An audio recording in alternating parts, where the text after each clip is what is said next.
வணக்கம் மக்களே. நிஃப்டி இன்றைக்கி 23,907க்கு க்ளோஸ் வச்சுருக்காங்க. 557 பாயிண்ட்ஸ் வந்து பாசிட்டிவாக போயிருக்காங்க. கிட்டத்தட்ட 2.4% வந்து ஒரே நாளில் அதிகமாக இருக்காங்க.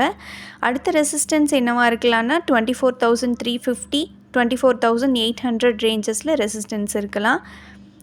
நிஃப்டி இதுவே மண்டே வந்து கேப் அப் ஓப்பனிங் கொடுத்துட்டு ஒரு க்ரீன் கேண்டில் மட்டும் வச்சுட்டாங்கன்னா அடுத்தடுத்த பாசிட்டிவ் ரேலி எதிர்பார்க்கலாம். ஆனால் இதுவே வந்து இந்த க்ளோசிங்கை விட கீழே ஓப்பனிங்காக இருந்ததுன்னா, கேப் டவுன் ஓப்பனிங்காக இருந்ததுன்னா ஒரு சைட்வேஸோ இல்லைனா வந்து டவுன் ட்ரெண்டையோ நம்ம வந்து எதிர்பார்க்கலாம். அடுத்ததாக Nifty mid cap 142 points positive போய் 12,307க்கு க்ளோஸ் வச்சுருக்காங்க. நிஃப்டி பேங்க் 762 பாயிண்ட்ஸ் பாசிட்டிவ் போய் 51,135க்கு க்ளோஸ் வச்சுருக்காங்க. இப்போ பேங்க் நிஃப்டி பார்த்திங்கன்னா நிஃப்டி அளவுக்கு ஸ்ட்ராங்காக இருக்கா இப்போன்னா சொல்ல முடியாது. ஏன்னா ஒரு 1000 பாயிண்ட்ஸ்க்கு மேலே வந்து க்ளோஸ் வச்சுருந்தாங்கன்னா பேங்க் நிஃப்டியும் வந்து நிஃப்டி அளவுக்கு ஸ்ட்ராங்காக இருக்குன்னு சொல்லியிருக்கலாம். ஓகே, மண்டே வந்து வெயிட் பண்ணி பார்க்கலாம். அடுத்ததாக ஸ்டாக் அப்டேட்ஸ் பற்றி பார்த்துடலாம். அதுக்கு முன்னாடி டிஐஐ வந்து 1,722 crores வந்து வாங்கியிருக்காங்க. ஷேர்ஸ் எல்லாம் நெட் பையர்ஸாக இருந்திருக்காங்க. எஃப்ஐஐ 1,278 crores வந்து செல் பண்ணியிருக்காங்க. நெட் செல்லர்ஸாக இருந்திருக்காங்க இன்றைக்கி முடிவில். அடுத்ததாக நிஃப்டி ஐடி இண்டெக்ஸ் பார்த்திங்கன்னா 3.3% வந்து அதிகமாக இருக்காங்க. 1,380 பாயிண்ட்ஸ் பாசிட்டிவ் போயிருக்காங்க.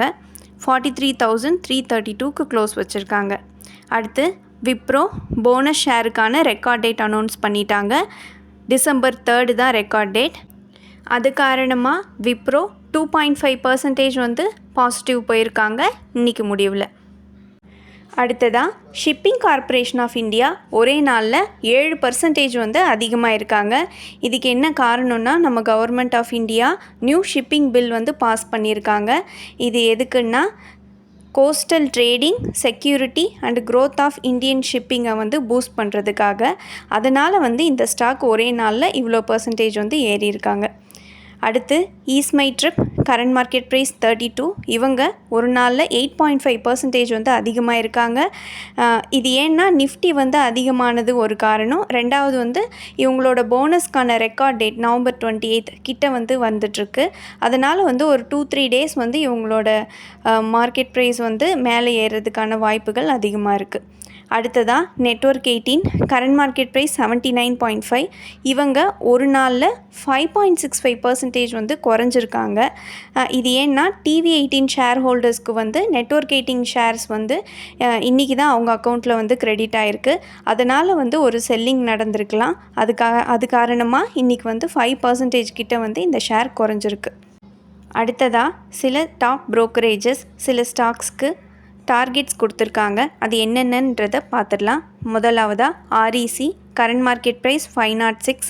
இவங்க ஒரு நாளில் 3.1% வந்து அதிகமாக இருக்காங்க.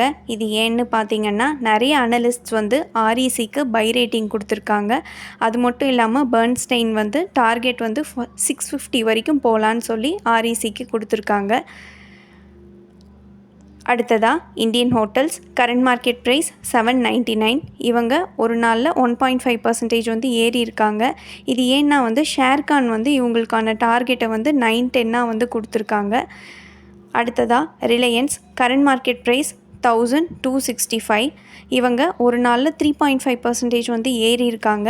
இது ஏன்னா இவங்களோட ரீஃபைனிங் மார்ஜின்ஸ் வந்து இம்ப்ரூவ் ஆகலாம் அப்படிங்கிற காரணத்துக்காக சில புரோக்கரேஜஸ் வந்து இவங்களோட டார்கெட்ஸை அதிகம் பண்ணி கொடுத்துருக்காங்க. அது என்னென்னு பார்த்தீங்கன்னா 1,400 1,600 ப்ளஸ் வந்து போகலான்னு சொல்லி கொடுத்துருக்காங்க. அதனால் இந்த ஷேர் ப்ரைஸ் வந்து அதிகமாக இருக்குது. அடுத்ததாக NTPC green energy 3rd day subscription status என்னன்றதை பார்த்துடலாம். ஆங்கர் இன்வெஸ்டர்ஸ் 1 டைம் சப்ஸ்கிரைப் ஆகிருக்கு. குவாலிஃபைடு இன்ஸ்டிடியூஷன்ஸ் 3.51 டைம்ஸ் சப்ஸ்கிரைப் ஆகிருக்கு. Non institutional buyers 0.8 times subscribe ஆகிருக்கு. அதில் big NII 0.6 times, small NII 1.36 times, retail investors 3.59 times, employees category 0.83 times, others 1.67 times. டோட்டலாக 2.55 times வந்து subscription நடந்திருக்கு. இந்த காணொளி உங்களுக்கு பயனுள்ளதாக அமைஞ்சிருந்தா இந்த சேனலுக்கு சப்ஸ்கிரைப் பண்ணுங்கள். உங்கள் நண்பர்களோட பகிர்ந்துக்கோங்க. பெல் ஐக்கான் கிளிக் பண்ணிக்கோங்க.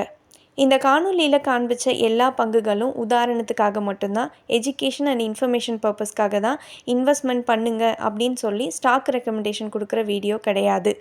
நான் செபி ரெஜிஸ்டர்ட் அட்வைசர் கிடையாது. உங்களுக்கு பங்குச்சந்தை முதலீட்டில் சந்தேகங்கள் இருந்தால் செபி ரெஜிஸ்டர்ட் அட்வைசரை தொடர்பு கொள்ளலாம். இல்லைனா நீங்கள் உங்கள் ஓன் அனலைசஸில் ஸ்டாக்கை பிக் பண்ணிக்கலாம். நன்றி.